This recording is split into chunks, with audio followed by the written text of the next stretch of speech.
우리 하나님의 말씀 보겠습니다. 사도행전 16장 6절에서 15절의 말씀까지 보겠습니다.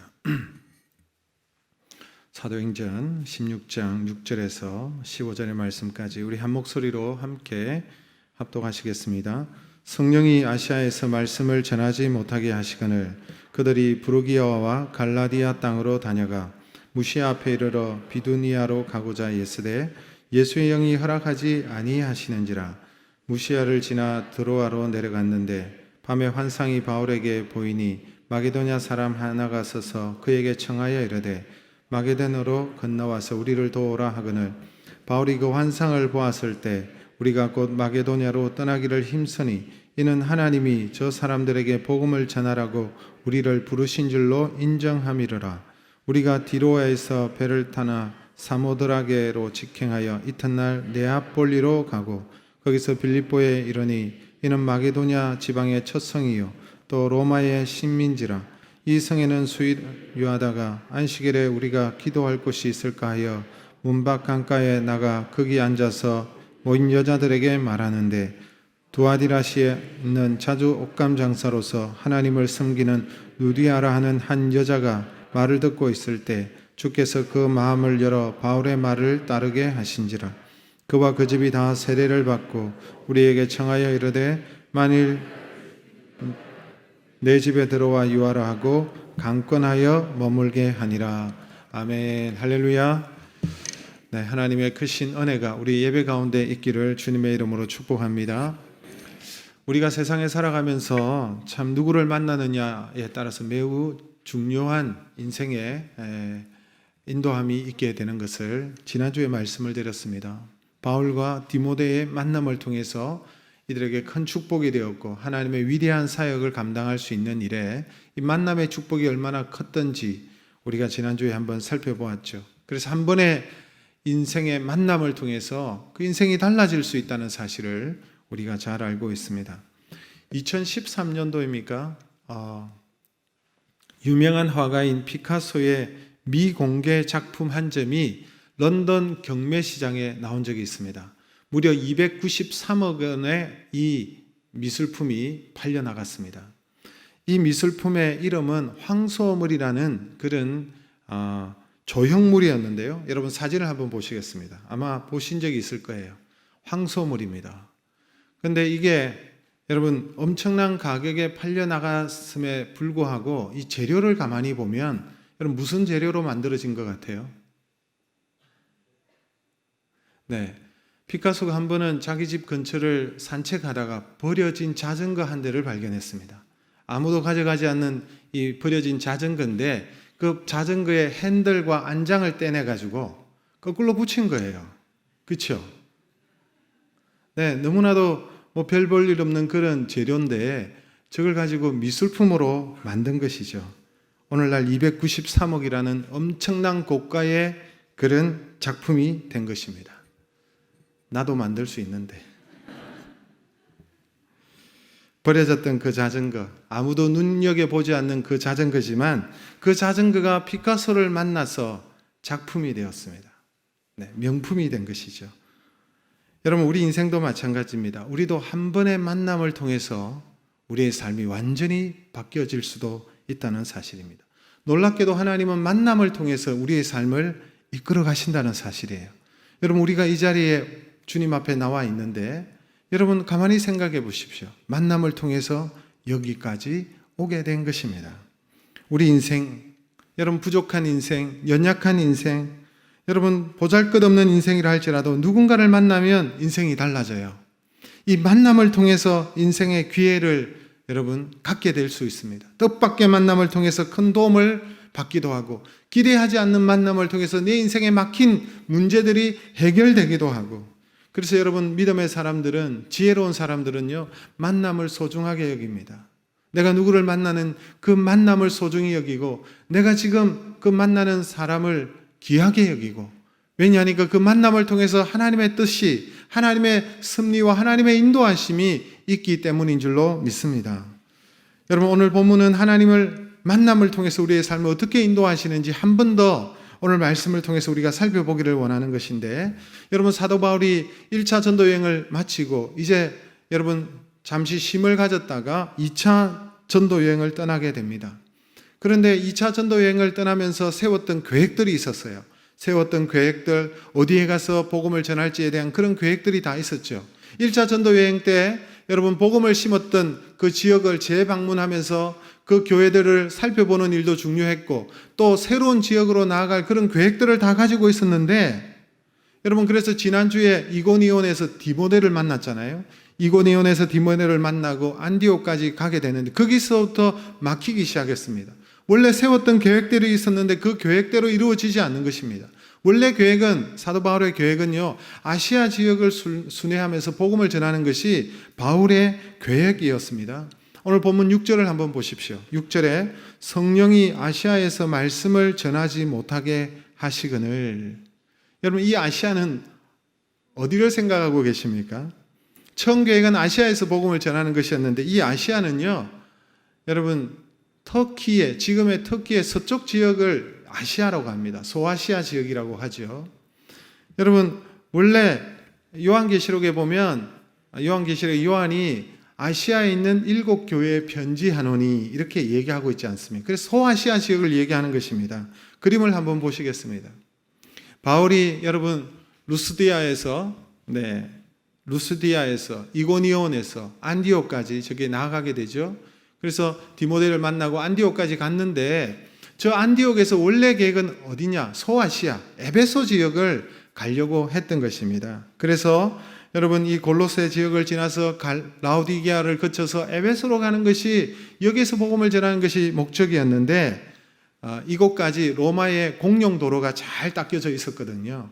로마는 가는 곳마다 이곳이 또한 로마의 속국이지 않습니까?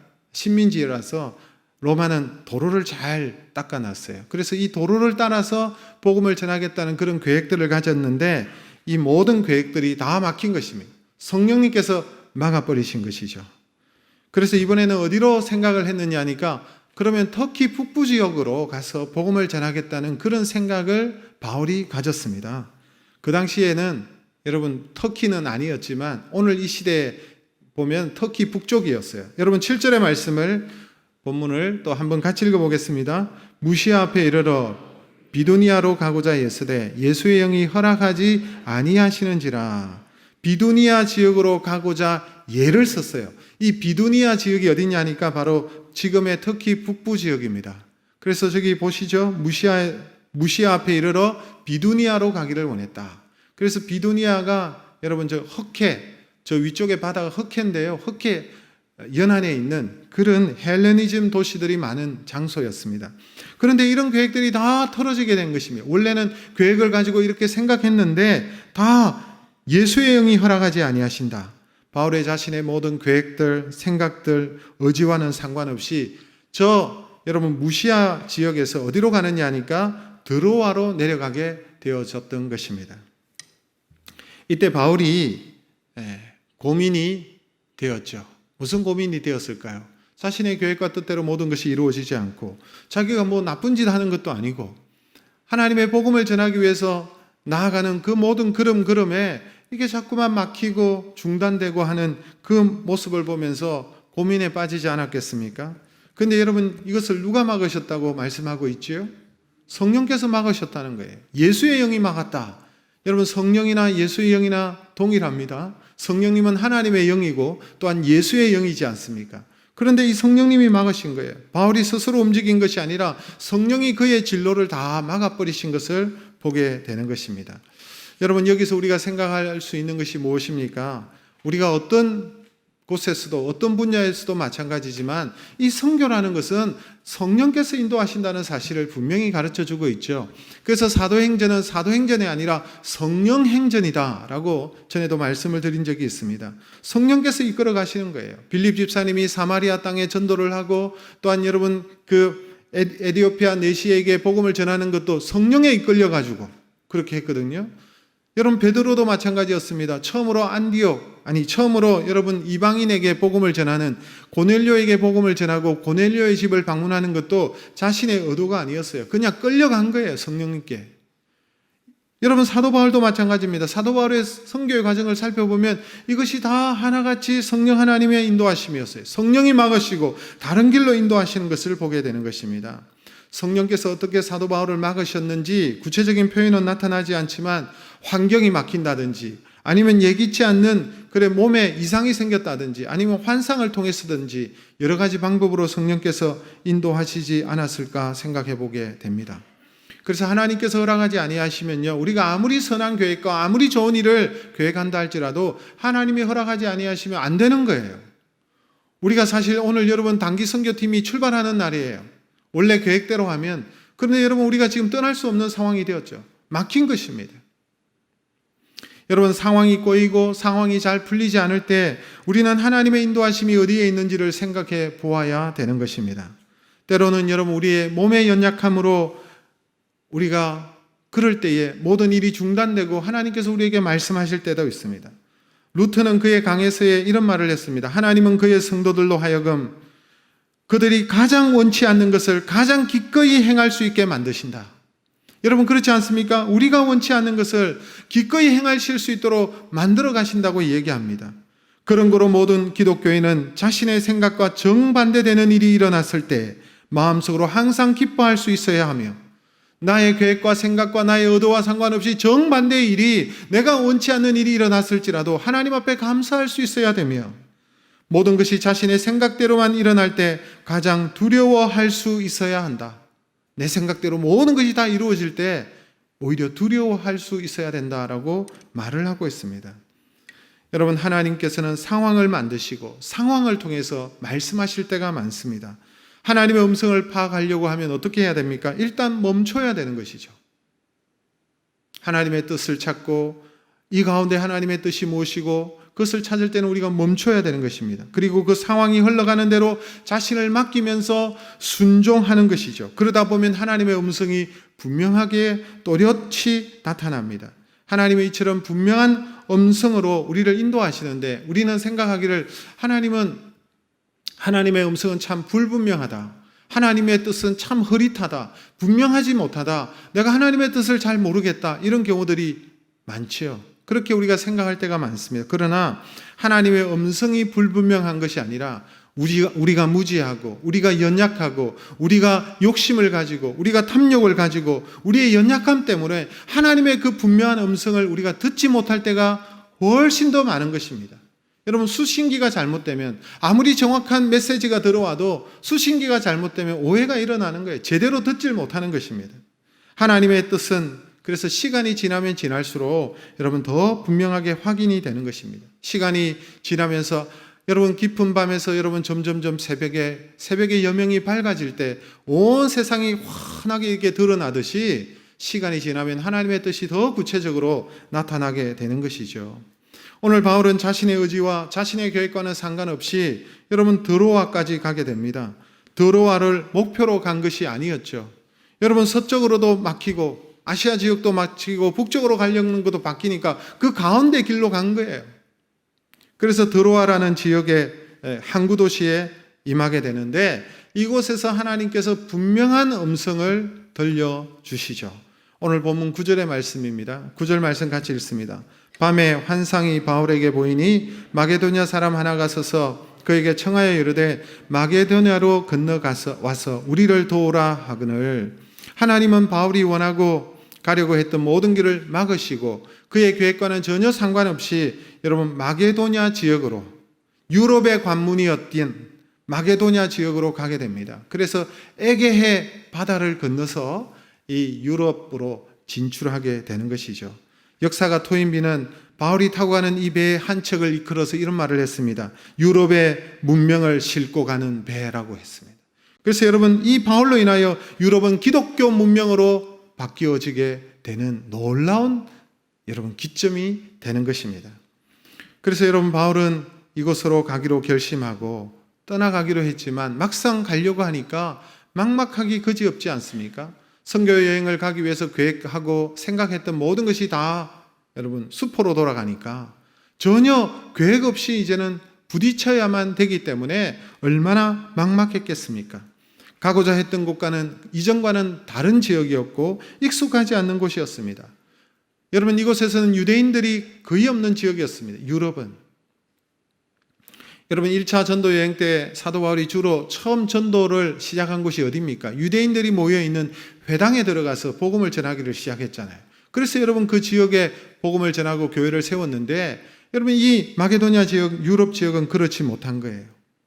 복음을 전할 대상, 유대인이 있는 것도 아니고 회당이 있는 것도 아니고, 여러분, 그런데 이곳으로 가야 되는 것입니다. 아무도 알 수 없는, 아는 사람이 없는 이곳으로 가는데, 그런데 여러분, 우리가 생각해 볼 때 참 막막했겠다 이런 생각을 하지요. 그러나 바울은 준비가 되지 않고, 바울은 여러분 막막했지만, 그러나 선교는 성령께서 하시는 일이고, 여러분, 선교는 하나님께서 주체가 되시기 때문에 하나님께서 길을 여시고 하나님께서 인도하시고 하나님께서 다 준비하시는 줄로 믿습니다. 사실 하나님은 이미 다 준비를 해 놓으셨어요. 사도 바울이 이 전도를 유럽으로 나아가서 복음을 전할 수 있는 그 길들을 하나님께서는 다 예비해 주셨고, 중요한 특별한 것을 하나 준비하셨는데 바로 특별한 만남이었습니다. 하나님은 그가 그 일들을 감당할 수 있도록 그의 길을 인도하셨는데, 그 길을 인도하시는 방법이 하나님께서는 놀라운 사람들을 붙여주시는 것이었어요. 여러분, 누구를 붙여주십니까? 이름 없었던 동력자 누가를 하나님께서 이 시점에 붙여주시는 것을 볼 수가 있습니다. 오늘 여러분, 우리 본문의 내용을 살펴보면 그동안 사도행전에 나타나지 않는 특별한 단어가 하나 나타나는 것을 보게 되는데, 여러분, 우리 10절의 말씀을 같이 읽겠습니다. 어떤 단어가 나타나는지 여러분 한번 캐치해 보십시오. 같이 읽습니다. 바울이 그 환상을 보았을 때 우리가 곧 마게도냐로 떠나기를 힘쓰니 이는 하나님이 저 사람들에게 복음을 전하라고 우리를 부르신 줄로 인정함이러라. 어떤 단어가 보이십니까? 찾으셨어요? 어떤 단어죠? 우리라는 단어입니다. 주어가 바뀌어요. 주어가. 그전에는요, 이 바울의 전도팀을 그들이라고 지칭했거든요. 주어가 그들이었는데 갑자기 10절에서부터 우리라는 단어로 바뀌는 거예요. 우리는 여러분 어떻습니까? 1인칭 복수잖아요. 여러분, 사도행전의 저자가 누굴까요? 사도행전은 누가 기록을 했죠? 네, 누가죠. 누가가 사도행전을 기록을 했는데, 누가가 우리라고 주어를 바꾼 걸 봐서 누가가 이 시점에 이 전도팀에 합류하게 된 것입니다. 이 드로아라는 이 항구 도시에서 누가가 합류하게 되어서 2차 전도 여행을 떠나게 되는 것이죠. 그래서 주어가 그들에서 우리로 바뀌는 거예요. 여러분, 금방 찾아볼 수 있습니다. 바울 일행이 하나님의 뜻을 따라서 그 마게도냐로 가고자 결심을 했을 때 하나님은 누가라는 이 한 사람을 준비하셔서 그들의 일행 속에 같이 합류하게 하신 것입니다. 그래서 함께 떠납니다. 이것이 여러분 기가 막힌 하나님의 섭리예요. 하나님의 특별한 만남이었어요. 여러분, 왜 그렇습니까? 누가는 어떤 사람입니까? 누가의 고향이 어딘지 아세요? 누가의 고향은요, 마게도냐예요. 마게도냐 사람이었고, 이 바울이 처음으로 마게도냐 지역에 처음으로 들어간 그 도시 이름이 빌립보라는 도시, 성이죠. 빌립보 사람이 바로 누가였습니다. 막막하고 어디로 가야 될지 모르는 그 상황 속에서 이 마게도냐 사람, 빌립보 사람이었던 이 누가를 합류하게 하심으로 전도의 길을 열어가시는 하나님의 손길을 보게 되는 것입니다. 그 지역을 전혀 모르는 바울에게는 이 누가가 얼마나 소중한 존재였음을 우리가 충분히 예측할 수가 있는 것입니다. 또한 여러분, 누가의 직업이 무엇입니까? 의사죠. 네. 의사가 합류했다는 것은 큰 의미가 있습니다. 여러분, 전도 여행이라는 것은 너무나도 힘들고 어려운 과정이고 또 질병에 많이 노출되고 풍토병에 노출될 수 있는 그런 상황 아닙니까? 사도 바울이 또한 건강한 사람이 아니죠. 그는 늘 육체에 뭐가 있었어요? 가시가 있었잖아요. 한두 가지가 아니었어요. 질병을 짊어지고 다니는 사람이 바울이었습니다. 또한 여러분, 바울의 그 일행 가운데 누가 있었어요? 디모데가 있었죠. 디모데도 속병이 있는 사람이고 연약한 사람이고 다 이런 여러분 건강에 문제가 있는 그런 사람이었는데, 하나님의 부르심 앞에 순종하고 갈 때에 하나님께서 그들의 사정과 형편을 잘 아시기 때문에 정말 이 팀에 꼭 필요한 사람이었던 누가를 붙여주신 거예요. 의사였던. 그래서 여러분, 누가가 이 선교팀에 합류하게 되고, 누가가 여러분, 그래도 의사는 과학자 아닙니까? 그래서 여러분 기록을 잘 해서 사도행전을 기록한 거예요. 그래서 바울에게 있어서 누가는 최고의 만남이었다라는 것입니다. 사랑하는 성도 여러분, 우리의 하나님은, 우리가 믿는 하나님은 어떤 하나님이십니까? 여호와 이레의 하나님이신 줄로 믿습니다. 때로는 우리의 삶에 어려움이 오고 막막할 때가 찾아올 수 있습니다. 심지어는 하나님께서 기뻐하시는 일을 행할지라도 어려움이 오고 막히는 일이 있고 내가 예기치 못하는 그런 일들이 일어날 수가 있습니다. 그러나 우리는 미리 걱정하거나 염려할 필요가 없습니다. 왜냐하니까 하나님은 우리의 사정을 다 아시고, 하나님은 우리의 형편을 다 아시고, 하나님은 우리의 생각을 다 아시고 미리 예비하실 것을 우리가 믿기 때문인 줄로 믿습니다. 하나님은 가장 필요한 사람을 보내주시고 붙여주시는 거예요. 우리의 삶의 어려움을 만나도 우리가 걱정할 필요가 없는 것은 우리를 너무나도 사랑하시는 하나님께서 하나님의 선한 인도하심이 분명히 있기 때문인 줄로 믿습니다. 여러분, 정말 바울에게는 누가가 딱 맞는 사람이었어요. 하나님의 보내주신 동력자였죠. 만남에는 우연이 없습니다. 필요하니까 보내주시고 만나게 하신 거예요. 여러분, 그래서 믿음의 눈으로 주변의 사람들을 보시기를 바랍니다. 여러분, 하나님은 여러분에게 꼭 필요한 사람들을 보내주셨어요. 붙여주셨어요. 옆 사람과 이렇게 하면 인사할까요? 오늘 우리 인사도 시작하지 않고 했는데 우리는 정말 잘 만났습니다. 이렇게 하면 인사하시기 바랍니다. 정말 잘 만난 거예요. 그렇죠? 네. 우리가 살면서 느끼는 것이 이것입니다. 지금 내 옆에 있는 모든 사람들, 내 주변에 있는 모든 사람들이 나에게 하나님께서 복을 주시기 위해서 하나님께서 보내주신 사람들이다. 이것을 인정하고 감사하고 이것을 여러분 받아들일 때에 하나님의 뜻이 보이고 하나님의 섭리를 보게 될 줄로 믿습니다. 제가 처음 이곳에 14년 전에 왔을 때에 정말 어리고 미숙한 게 한두 가지가 아니었겠죠. 지금 제가 생각해 보니까 지금도 부족한데 미숙하고 어리고 연약하고 발음도 경상도 액센트에 그래서 웃기도 많이 하셨어요. 잘 못 알아들으셔서. 지금도 발음이 여러분 이 액센트 안 고쳐지더라고요. 제가 아무리 예를 써도 어쩔 수 없나 봅니다. 그런데 여러분에게는 제가 딱 맞습니다. 믿습니까? 왜냐하니까 하나님께서 맞으니까 보내주셨죠. 그래서 만나게 하셨고, 그래서 여러분 교회에 하나님 은혜를 주시고 지금까지 은혜 가운데 우리 교회가 서게 된 줄로 믿습니다. 그래서 우리는 다 소중히 여겨야 돼요. 어떤 사람도 여러분 소중히 여기지 않을 대상이 없어요. 다 한 분 한 분 소중하고 귀한 분들이에요. 저는 여러분 한 분 한 분이 다 소중합니다. 여러분들도 서로 간에 다 소중한 존재임을 믿으시기를 바랍니다. 그래야 하나님께 감사할 수 있죠. 왜 저 사람을 만나게 하셨을까? 이렇게 하지 마시고, 그래 여러분, 하나님 만나게 하셨구나. 다 필요하셔서 만나게 하셨구나. 그래서 여러분 우리가 감사하게 되고 이 만남을 통해서 하나님의 뜻을 깨닫고 은혜가 넘치게 될 줄로 믿으시기를 바랍니다. 그래서 이제 사도 바울 일행이 여러분 마게도냐로 이제 건너가게 됐죠. 근데 막상 가보니까 생각했던 것보다는 더욱더 막막하고 좀 어려웠던 것 같습니다. 어려웠던 이유는 이전에 1차 전대용하고는 달랐기 때문에 그런 것이죠. 가보니까 만나서 얘기하고 또 전도해야 될 그런 대상들을 발견하기가 어려운 거예요. 여러분, 로마 식민지지 않습니까? 그 당시에는 모두가 거의 다 로마의 속국이었죠. 그러니까 그 당시에 이 유럽에, 특히 이 지역에 로마에서 칙령이 내려졌는데 유대인 추방령이 내려졌어요. 그러니까 더 유대인이 없는 거예요. 이 마게도냐 지역에 유대인 남자들이 하나도 없고요. 1차 전도 여행 시에는 전도의 중심이 유대인들이 모여있는 회당에 가서 복음을 전하고 하나님의 말씀을 전하면서, 여러분 원래 바울이 랍비 아닙니까? 랍비였거든요. 율법에 능통한 사람이었기 때문에 말씀을 전했는데, 근데 이곳에는 심지어 사도 바울이 기도할 장소도 지금 찾지를 못했다라고 말하고 있어요. 12절의 말씀 같이 한번 읽겠습니다. 거기서 빌립보에 이르니 이는 마게도냐 지방의 첫 성이요 또 로마의 식민지라 이 성에서 수일을 유하다가, 여기 유하다는 표현을 했는데 수일을 유하다니까 여기 수일 동안 있었구나 생각하는데, 사실 원어적인 접근으로 살펴보면 유하다는 말이 배회했다라는 말입니다. 어디로 가야 될지 알지 못하니까 그냥 배회하고 그냥 여러분 다녔던 거예요. 1차 전도 여행과는 전혀 다르죠.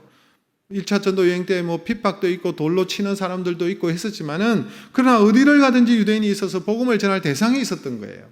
회당이 있어서 들어가서 하나님 앞에 기도도 할 수 있었고요. 그런데 이곳에는 기도할 사람도 없고 여러분 다 어떻게 해야 될지 모르는 그 상황 속에 있었던 것입니다. 그런데 하나님께서 이곳에서 뜻밖의 만남을, 예상 밖의 사람을 만나게 하신 거예요. 전혀 아닐 것 같은데 기가 막힌 동력자를 여기에서 만나게 됩니다. 기도할 곳을 찾다가 강가 쪽으로 간 것 같아요. 강 쪽으로 가보니까 여인들이 모여서 있는 거예요. 그들이 뭐 빨래를 하고 있었는지, 강가에서 얘기를 하고 있었는지, 아니면 즐거운 시간을 가지고 있었는지는 알지 못하겠지만 바울이 용기를 내어가지고 그들에게 말을 걸었습니다. 13절의 말씀 같이 읽습니다. 안식일에 우리가 기도할 곳이 있을까 하여 문밖 강가에 나가 거기 앉아서 모인 여자들에게 말하는데, 그래서 강가에 있는 이 이방 여인들에게 유대인 남자가 그들에게 말을 한 거예요. 여기 말이라고 되어져 있는 사실은 복음을 전한 것이죠. 여러분, 그 당시에 여성과 남성은요 엄밀하게 구별이 되어져 있었고, 특히 유대인들은 여성들에게 말하지 않습니다. 여러분, 유대인들은요 여성들이 여러분 학교에 가서 공부를 안 했어요. 집에서 부모의 가르침에서 자라고 성장한 것이 끝이었습니다. 그 당시에 갈 수가 없었어요. 유대인의 법이 그러니까. 그런데 예수님께서 여인들에게 많이 말씀을 가르치고 여인들을 자주 만나셨죠. 여러분 아십니까? 그렇게 하는 것은요 아주 파격적인 일입니다. 유대인들이 볼 때는 이거 있을 수 없는 일들을 예수님께서 하신 거예요. 그 당시에 혁명이다라고 할 정도로 대단한 일이었어요. 바울의 시대도 마찬가지입니다. 그럼에도 불구하고 바울이 여성에게 가서 말을 했다. 이것은 대단한 것이죠. 유대인들, 전에도 말했죠. 유대인들은 아침마다 눈 뜨면서 기도하는 내용이 있어요. 노예로 태어나지 않게 하신 것 감사하고, 이방인이 아닌 것 감사하고, 여자가 아닌 것 감사하고. 여자를 상종도 안 하는 사람들이 유대인이었죠. 여러분, 바울이 그런데 지금까지 여러분 바울의 전도 여행을 보면 바울이 얼마나 큰 일을 했습니까? 그리고 놀라운 일을 많이 했죠. 그렇죠? 그래서 총독을 만나고 높은 사람을 만나고 목숨을 걸고 복음을 전했는데, 바울은 지금까지 그런 삶을 살았는데 지금까지는 전혀 다른 삶의 패턴으로, 방식으로 자신의 계획과 자신의 방법들을 다 내려놓고 이방 여인에게 다가가서 복음을 전했던 거예요. 그런데 여기 하나님의 놀라운 섭리가 있었죠. 하나님은 이 사도 바울의 말에 여러분 마음을 열고 그 말을 받아들이고 복음을 받아들이는 사람을 만나게 하신 거예요. 그 사람이 바로 유명한 루디아라는 여성이었습니다. 사실 루디아는 바울이 예상했던 사람이 아니죠. 루디아는 이방인이었습니다. 거기다가 여인이었습니다. 거기다가 홀로 가정을 이끌고 있는 과부였습니다. 시장에서 장사를 하는 장사꾼이었습니다. 사실 루디아라는 이름도 이 여성의 이름은 아니에요.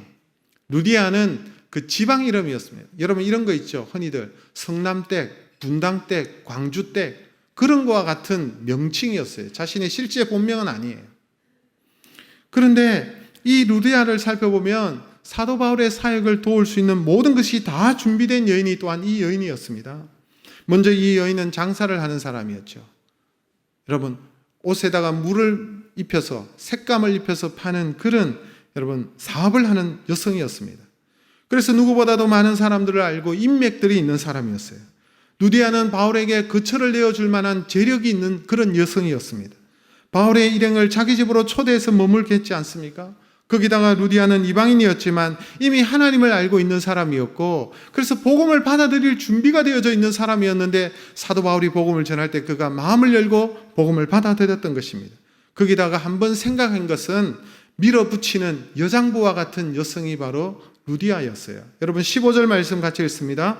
그와 그 집이 다 세례를 받고 우리에게 청하여 이르되 만일 나를 주 믿는 자로 알거든 내 집에 들어와 유하라 하고 강권하여 머물게 하니라.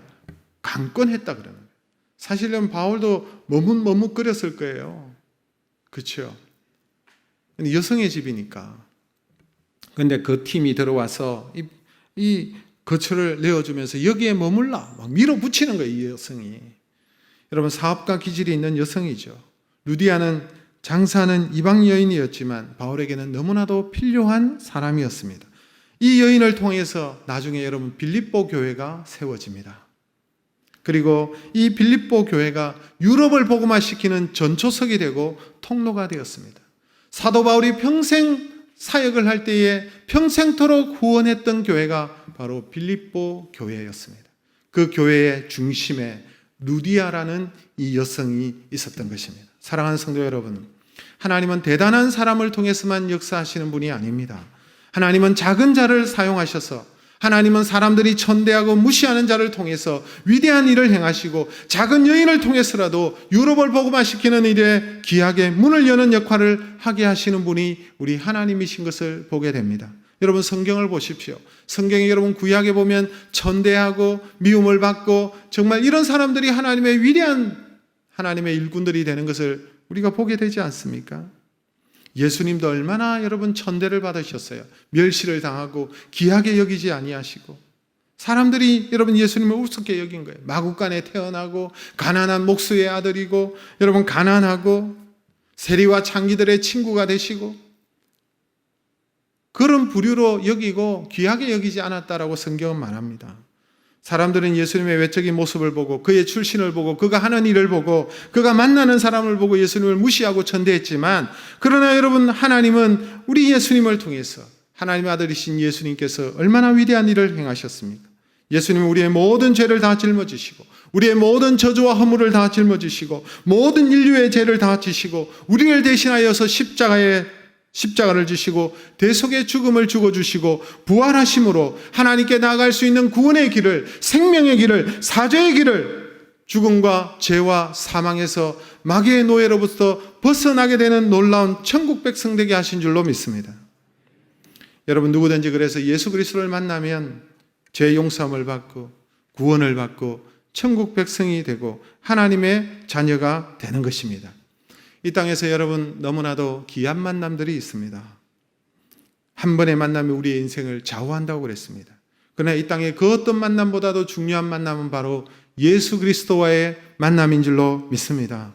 왜냐하니까 이 만남은, 주님과의 만남은 우리의 삶이 이 땅에서 끝났을 때 우리의 영생을 어디에서 보내는지가 판가름되게 되는 중요한 만남이기 때문에 그래요. 그래서 예수 그리스도를 만나는 자들은, 여러분, 예수님을 나의 구원자로 영접한 사람은, 그것을 믿는 자는 천국에서 영생할 줄로 믿습니다.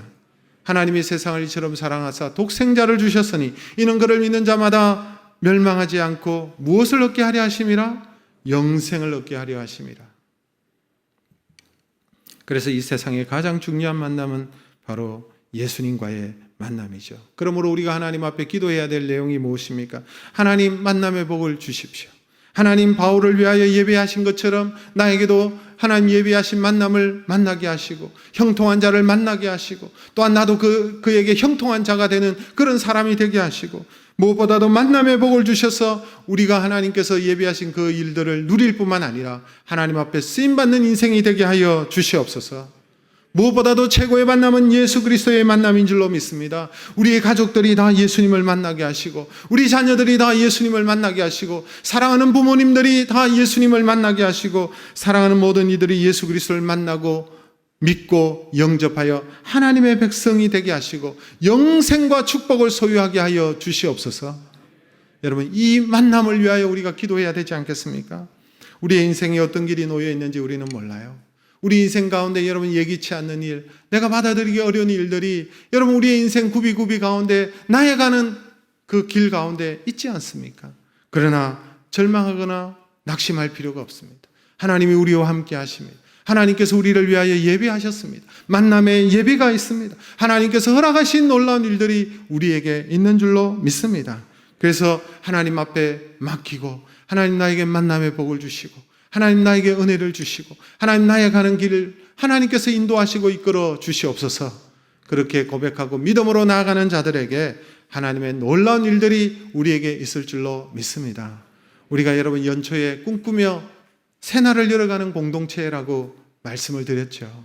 근데 꿈을 꿨는데 코로나가 오고 이게 꿈이 이루어질 것 같지 않고 이런 생각을 가지시는 분들이 계시죠. 그러나 하나님께서는 이 가운데서도, 우리가 보지 못하는 그 가운데서도, 어두움에서도, 캄캄한 밤에서도 하나님께서는 역사하시는 줄로 믿습니다. 꿈은 언제 꿔요? 밤에 꾸는 거예요. 어두울 때 꾸는 것이 꿈입니다. 인생의 어두움을 만났을 때 꿈을 꾸는 자들이 되어야 될 줄로 믿습니다. 하나님께서 인도해 주실 것입니다.